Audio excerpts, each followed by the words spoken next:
បាទសួស្តីបងប្អូនគ្នាឥឡូវនេះខ្ញុំមាន motor កាត់កែងរបស់ Makita ដែលមានលេខកូដ LS 1016L ប្រភេទនេះគឺមាន laser បាទ laser បង្ហាញនៅលើ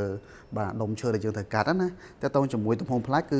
255ក៏បាន260ក៏បានកម្លាំងវ៉ាត់510វ៉ាត់ដូចជាមួយនឹង LS 1019ដែរតែបូមគឺបូមផ្លែកបងប្អូនគ្នាណាបូមនេះគឺមានបូមស្រែខាងលើនេះក៏បានបាទខាងក្រោមនេះក៏មានដែរបងប្អូនគ្នាណាគ្រាន់តែយើងទាញកន្លឹះនេះបាទទាញកន្លឹះហ្នឹងណាហើយបូមហ្នឹងគឺកលបានទៀតឃើញទេពីរតង់ណានេះបាទចង់ឲ្យផ្នែកខាងលើឡុកយើងមូលឡុកមក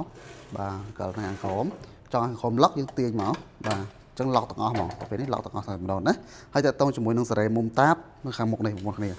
បាទសារ៉េមុំតាបនៅខាងមុខបាទនេះខាងគៀបបន្តិចបងប្អូនគ្នាណាយើងបបល់មក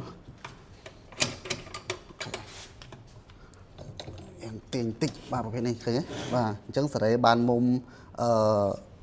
នេះ60ឆ្វេងស្ដាំបងប្អូននេះ60ឆ្វេងស្ដាំហើយមុំតាបបាន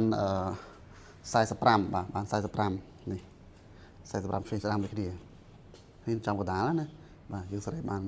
45ឆ្វេងស្ដាំហើយប្រភេទនេះមាន DAT បាទកាត់បានជ្រៅបាទជម្រៅរហូតដល់107មីលីម៉ែត្រមានកន្ត្រកទៀតបងប្អូនគ្នាណាហើយតើតងជាមួយនឹងតាបមើលជាក់ស្ដែងបាទហើយយើងមានរបស់តេស្តដែរបងប្អូនគ្នាណាមានបន្ទើក្នុងការតេស្តដែរអញ្ចឹងបងប្អូនគ្នាមានតម្រូវការចង់តេស្តឬក៏ចង់មើលព័ត៌មានបន្ថែម